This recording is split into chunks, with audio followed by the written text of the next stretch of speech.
మిరప పంటల ఈ చీడపీడల విషయానికి వస్తే వచ్చినాక ఇది చేద్దాం అంటే వచ్చినాకనే దాన్ని నివారణ చేద్దాం అనే దానికన్నా ముందటి నుంచే ముందు జాగ్రత్తగా ఇప్పుడు ఈ తెల్లదోమ పచ్చదోమ త్రిప్స్ మైట్స్ ఇట్లాంటి ముందటి నుంచే మనము అవి వచ్చినాకనే దాన్ని సస్యరక్షణ చేద్దామనే భావన కన్నా రాకముందే ప్రివెన్షన్గానే మనము కొన్ని రకాలు ఇప్పుడు ఈ జిగురు ఆటలు అంటే ఎల్లో బ్లూ వైటు ఇట్లాంటివి పెడితే ఒక్కొక్క రకమైన ఈ రసం పీల్చే పురుగులు ఓ కలర్కు రంగుకు ఆకర్షింపబడి అతుక్కుంటాయి అన్నాడు. ఫస్ట్ నుంచే మన చేనులకు 10 వచ్చినాయి. 10 వచ్చినప్పుడు ఆ 10 ఉన్నప్పుడే అంతకుముందే మనము ఈ ఏర్పాటు చేసి పెట్టుకుంటే వాటికి అతుక్కొని డెవలప్ కావన్నట్టు. బాగా వేల సంఖ్యలో అయినాక అరికట్టాలన్నంటే ఒక్కొక్క రోజే అట్టకంతా నిండుతుంటుంది. అది వరకనే పంటను నాశనం చేస్తుంది. ముందే అంటే మనము prevention is better than cure అన్నట్టు దేనికి ఇబ్బందులు రాకముందే ఖచ్చితంగా గివి వస్తాయనేది అయితే ఉన్నాయి. రసం పీల్చే పురుగులు, తెగుళ్ళు, ఈ పురుగులు అంటే లార్వాలు ఇవన్నీ కూడా తగులుతాయి దీనికి. అందుకని ఈ జిగురు అట్టలు, ఈ లైటింగ్ కూడా ఇప్పుడు సోలార్ లైట్లు వచ్చినాయి. మనిషి రావాలి, మనం ఆన్ చేయాలి, ఈ టైంలో బంద్ చేయాలనేది ఏం లేదు. అవి ఆటోమేటిక్గా నడుస్తుంటాయి. అట్లాంటివి పెట్టుకున్నాడు. ఇవి ఏందనంటే ముందటి నుంచే చేనులకు పురుగులు రాగానే ఆకర్షించి దానికి అంటుకొని లేకపోతే ఈ ట్రాప్లలో వాడి చచ్చిపోతాయి. కాబట్టి సంఖ్య పెరగనీకి అవకాశం ఉండదు. ఇంకోటి ఇట్లా అయినాక కూడా తెగుళ్ళు వచ్చినాయి అనుకో, తెగుళ్ళను మనం ఆపనీకి రాదు. తెగులు అది ఏ దానికి ఆకర్షించదు.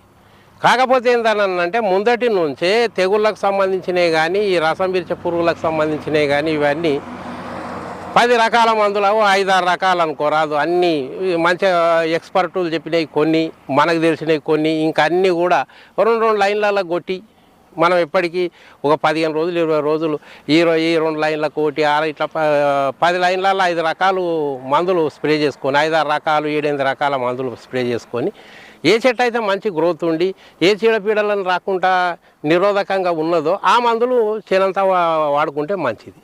ఇదేందనంటే ఎట్టి పరిస్థితిలా వచ్చినాక అంత ఇబ్బందులు అయ్యి చెట్టు అంతా నాశనం అయినాక సస్యరక్షణ చేసేదానికి బదులు ముందే మనం ఆ ఏర్పాట్లు చేసుకుంటే చాలా మంచిదని ఇప్పుడు అన్ని విధాల ఏ పరిశోధనలు అయినా కూడా ఇదే తేలుతుంది. ఎట్లా అంటే దానికి ఒక వాక్యమే ఉన్నది. ఎప్పుడైతే ఈ రోగాలు రాకముందే దాని గురించి నిరోధక శక్తి పెంచుకుంటావా లేకపోతే దానికి సంబంధించిన దాన్ని మనం రాకుండా కాపాడుకునికే చేస్తావా అంటే ప్రివెన్షన్ ముందు జాగ్రత్తగా ఏదైతే చేస్తావో ఆ దూరదృష్టితోటి ఉండి చేసిన ఏ రైతైనా సరే ఈ దిగుబడులు పెంచుకొని నష్టపోనీకి అవకాశం లేకుండా ఉంటాడు. కాకపోతే ఏంటనంటే మీద సస్యరక్షణ ఒకటి అయితే ఒక్కొక్క పంటకు ఒక్కొక్క పోషకాలు ఎక్కువ అవసరం అవుతాయి.